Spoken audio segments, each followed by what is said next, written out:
عودة أخطر دوري في العالم. الدوري المصري الايجيبشن بريمير ليج. ما شاء الله. ما احنا برضو عندنا بريمير ليج بتاعنا ما شاء الله علينا. ايه بقى؟ ايه النظام الجديد؟ الدنيا مش هتمشي زي السنين اللي فاتت. المفروض ان احنا اخيرا هنظبط السيزون وهننهي زي الناس ما بتنهي، بدل ما احنا بقالنا 5-6 سنين او يعني من بعد الكورونا تحديدا واحنا الدنيا خربانه بنلعب، حتى لدرجه ان احنا ما بقيناش عارفين احنا بنلعب في انهي موسم. ايه الدنيا ان بقى في نظام جديد، والنظام ده برضه محتاج الناس تفهمه شويه، محتاج يفهموا ايه النظام ده وايه مين اللي هينزل ومين اللي هيطلع ومين هيبقى داخل الكاس والكلام ده كله. لازم نفهم الناس هتبقى الدنيا ماشيه ازاي يعني. 18 فريق هنلعب ازاي؟ هيبقى من دور واحد، كل فريق هيلعب 17 ماتش بالظبط كده. التسعه الاوائل هيلعبوا مع بعض والتسعه المتاخرين هيلعبوا برضه مع بعض على الهبوط، يعني مين اللي هيهبط ومين اللي هيبقى مكمل. كل الفرق هتصعد للدور الفاصل دوت بنقاطها كامله بالظبط يعني كده. مش زي ما كان تم اقتراحه ان هو يصفر النقط ويبدا يلعب التسعه دول يلعبوا بعض تاني بنقط جديده، او تطلع بالنقط اللي انت خدتها من ال8 فرق اللي معاك. لا كل الناس طالعين وانا شايف ان دي فير، بس هي مش تفرق كتير. بص، في ناس بيقول لك ان في انديه لو يعني طلعت خسرت من فوق، انا فاهم هي ما فرقتش، لكن هو بيقول لك ايه ان الانديه دي لو انا هطلع بنقط، فمثلا يعني على سبيل المثال الاهلي مثلا هيبقى مخلص 17 ماتش ده ومعاه 42 نقطه مثلا، كويس، فبينافس على الصداره. حلو. وعلى ان هو ياخد البطوله، وراه مثلا بيراميدز معاه 37 نقطه والزمالك معاه 38 بونت، وعندك بقى مثلا مودرن سبورت معاه 22 نقطه. حلو. مودرن دوت لو كسب، لو عرف يكسب ال8 ماتشات حتى جه مش هيكسب حاجه، مش هينافس على البطوله، ومش خايف ان هو ينزل لان هو خلاص مش هينزل. فالناس بتقول لك ان ان صعود الناس بنقاطها الكامله دي ممكن تخلي مفيش منافسه، ان الثلاث اربع خمس فرق اللي تحت دول لو هم نقاطهم بعيده عن الثلاث اربع فرق الاوائل مفيش منافسه، مش هيبقى في اي يعني دافع. هو ممكن اصلا لو انت صفرته ممكن يكسب لك ال8 ماتشات بتاعه وياخد الدوري. فدي جانب السلبي للقصه، بس هو كده برضه ظلم ان انا لعبت بقالي 17 ماتش ورميتهم في الارض انت. بالظبط كده. وظلم تاني لو احنا بعاد قوي وانا جيت كسبت التسعه، يعني انا ما كنتش افضل حاجه في الاول خالص، انا يا دوب صعدت التاسع، انا كنت عايز اصعد مثلا التاسع وعارف ان انا لما اطلع هدوس بقى وهدوس مثلا. يعني ما هو ده برضه مش هتفرق مع الاهلي والزمالك وبيراميدز قوي، ان هو مش لازم يكسب كل الماتشات، لكن بالطريقه دي هتخليه لازم يبقى كاسب كل الماتشات. صح هي عامه يعني ايه هي هنشوف وهيبقى في مشاكل طبيعي يعني طالما حاجه لان اتحاد الكوره بتاعنا ولجنه فرقه صاعده ده كله هيبقى في مشاكل يعني. فرقه صاعده ما عندهاش اي فرصه ان هي تاخد الدوري، وفي نفس الوقت ولا خايفه ان هي تهبط ولا خايفه ان هي تعمل حاجه. مش عارف بقى ايه الدوافع. ريح بقى يعني غير ان هو يعني بيبقى فريق شركات ما عندوش دوافع كمان، ولا جمهور ولا دافع بطوله ولا دافع هبوط. مش عارف بقى انت اهلته التسعه عشان انا اكسب يعني كاهلي ولا زمالك بس كده يعني. مش عارف يعني. ماشي طيب.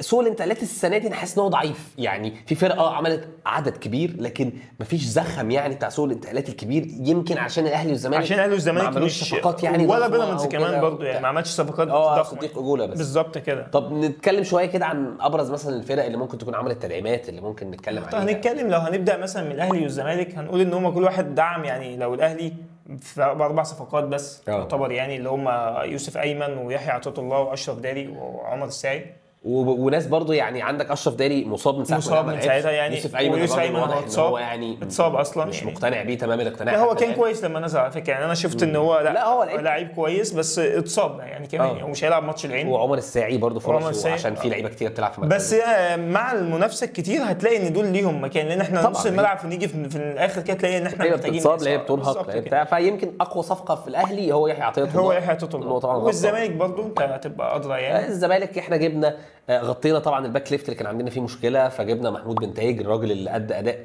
مفاجئ، يمكن هو ده افضل صفقه اداء مفاجئ، وانا اقدر اقول بصراحه ان هو افضل صفقه في الصيف. ومحمد حمدي الباك ليفت بتاع انبي برضو هيبقى تغطيه كويسه لمحمود بنتايج في حاله ان هو حصل له، وساعات بيلعبوا باك يمين عادي او كده، والراجل يقدر يلعب حتى في نص الملعب ويقدر يلعب باك يمين. وغير كده كان في مشلاك كونراد اللي برضو انا مش عايز الناس تظلمه، هو لعب اداء سيء في الاوقات اللي هو نزلها، بس برضو لسه 3 ماتشات بس بالظبط، يعني محتاج وقت، خصوصا ان كونراد مشلاك اصلا مركزه اللي هو بيرتاح فيه هو الجناح اليمين اللي هو بيلعب فيه زيزو، لان هو جناح خط زي زيزو مش جناح انفيرتد اللي هو زي مثلا اشرف بن شرقي كمهاجم. لا هو بيحب يجري على الخط وبيحب يرفع عرضيات، فدي برضو مشكله، ودي غلطه مش غلطه مشلاك، غلطه الاداره اللي راحوا جابوا لعيب. انا محتاج بروفايل مختلف. انا كنت محتاج اجيب جناح بروفايل شبه بروفايل اشرف بن شرقي، مش شبه بروفايل زيزو بالظبط. فالزمالك برضو نقدر نقول ان هو غطى المشكله بتاعه الباك ليفت، لكن غير كده احنا ما عملناش صفقات قويه نقدر نقول. وطبعا عمر فرج المهاجم الفلسطيني اللي ما شفناهوش لحد الان، شفناهوش لدرجه ان الراجل شايف ان المهاجم الثاني عندنا هو ناصر منسي مش عمر فرج، فهو بيعتبره المهاجم رقم 3 وجايب الاثنين بقى اللي تحت السن دول يعني. والراجل انا كنت عايز اعرف مين نضاي اللي واقف. كوستا بيتنطط وبتاع وكده، شكله جسمه حلو وكده وطويل، بس احنا ما شفناش منه حاجه. الاثنين برضه يعني. بيراميدز نفس الكلام برضه، ما عملش حاجه قويه يعني. صديق جوجولا، هو صديق جوجولا الصفقه الكبيره. معاهم بقى يوسف اوباما لو هنعتبره يعني لعيب كبير يعني. لعيب، خد بالك اوباما لعيب كفي عمق التشكيله وهو موجود في الاحتياطي لعيب كويس، خصوصا ان هو مش من نوع اللعيب بتاع المشاكل ولا بيتضايق ان هو ما بيلعبش او كده. عموما اللي بيروحوا اغلب البيراميدز من اللعيبه دي، من نوعيه اللعيبه دي اللي مش هتعمل مشاكل. فعامه عمق يعني اوباما في عمق التشكيل بتاع فرقه كسكواد، كعمق سكواد، لا حاجه مش وجابوا عبد الرحمن مجدي طبعا، الصفقه اللي دفعوا فيها 42 مليون يعني. انا شايف ان بيراميدز عنده مشكله ان هو دلوقتي عنده 3 لعيبه بيلعبوا في نفس المكان.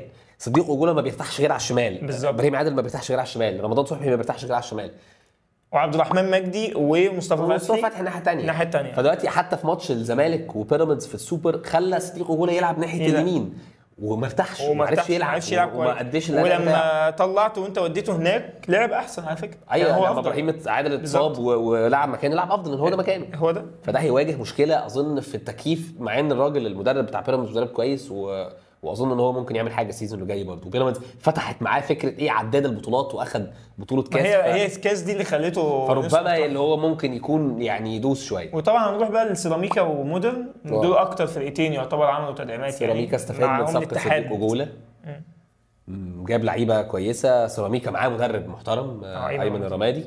انا شايف ان ده اللي هيبقى، انا شايف ممكن يبقى مفاجاه الموسم. ممكن مودرن دايما مودرن اعتقد ان هو عمل تقريبا 18 صفقه او 19 صفقه، ودي حاجه اظن ان هو خطر يعني. بالظبط. وكمان معاهم طلعت يوسف المدرب مودرن. طلعت يوسف مدرب ليه مدرسه ومدرسه دفاعيه منضبطه، لكن مش بتاع ان هو ينافس على حاجه. بالظبط. يعني هيخليك تتفنش سابع ثامن.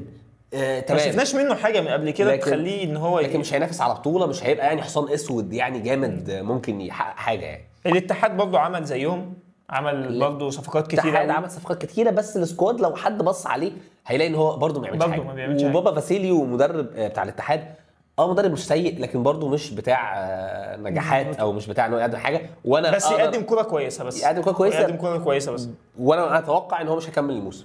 يعني من المدربين ان هم مش هيكملوا الموسم، هتلاقي في نص الموسم او قبل كده مشى، وزيه زي مدربين كتير في الدوري المصري بيطيروا مع اول اسابيع يعني. عندنا برضو المصري عمل صفقات كتير، 9 صفقات، معاهم علي ماهر داخل الكونفدراليه. دايما علي ماهر من الناس علي ماهر مدرب محترم بالظبط كده، اللي تخليك تبقى بتلعب على بطوله بجد. عامه من المدربين المحليين القليلين ان انا اقدر اقول عليهم ان هم عنده بوتنشال، عنده حاجه ممكن يقدمها لو هو اشتغل، جمل وعنده حاجات بيلعبها في اي ماتش او اي فريق بيمسكه يعني في الماتشات بتبقى فعلا دي تدريبات، ودي حاجه بتاعت مدرب. حط في الاعتبار ان المصري اخذ الموافقه الامنيه ان هو يلعب في السويس بدل ما هو بيلعب في برج العرب، باستثناء طبعا ماتشات اهلي والزمالك. فده برضه هيفرق معاه ان عدد اكتر من الجمهور هيقدر يحضر له. وعموما زي ما احنا عارفين هي الكوره طبعا للجماهير، فاي لو جمهور ده غزل المحله لما بتشوف الماتش بتاعهم بيبقى بيحرك الصخره يا جماعه. ده هيخلينا نتكلم بقى عن نقطه المفروض ناس كتير اتكلمت فيها في اخر سيزونز تقريبا، بقى لنا مثلا 10 مواسم على الحال دوت. احنا يا جدعان بقينا دوري شركات. انت لو بصيت في ال 18 فرقه اللي موجودين في الدوري هتلاقي 6 انديه بس اللي ليهم جماهير، زمالك واهلي واسماعيلي ومصري واتحاد وغزل محله. بقيت 12 فرقه، واسوان لو موجود وبيلعب في اسوان بس. بالظبط، اسوان مش موجود دلوقتي، مش موجود. فبتتكلم في 12 فرقه، تلتين فرق الدوري يا اما فرق شركات يا مؤسسات يا انديه اجتماعيه يا انديه استثماريه. فانا شايف يعني بالظبط.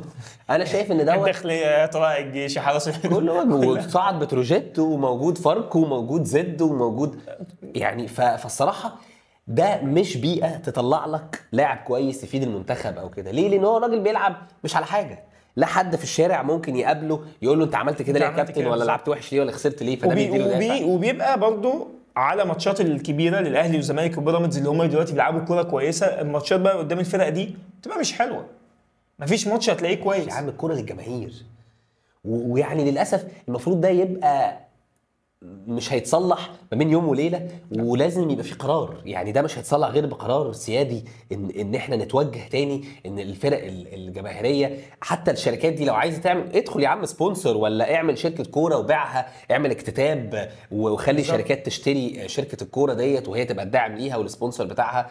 وروح زي ما انت رحت جبت مثلا اسيوط وخليته بيراميدز، لا روح بقى الفريق فعلا جماهيري. يا عم عندك المنصوره وعندك البلديه وعندك الاتحاد واي حاجه وكفر الشيخ والحاجات دي كلها، ما كلهم لهم انديه، ما المحافظات كلها ليها انديه. الناس ترجع كده تبص على مثلا الجدول بتاع موسم 2002 2003 ولا 2001، رجع لي الترسانه، رجع لي الاولمبي، اتفرج على الجدول عامل ازاي، اتفرج على الماتشات، اتفرج على الجماهير لما الاهلي بيروح المنصوره ولا الزمالك بيروح المحله ولا مش عارف مين بيروح.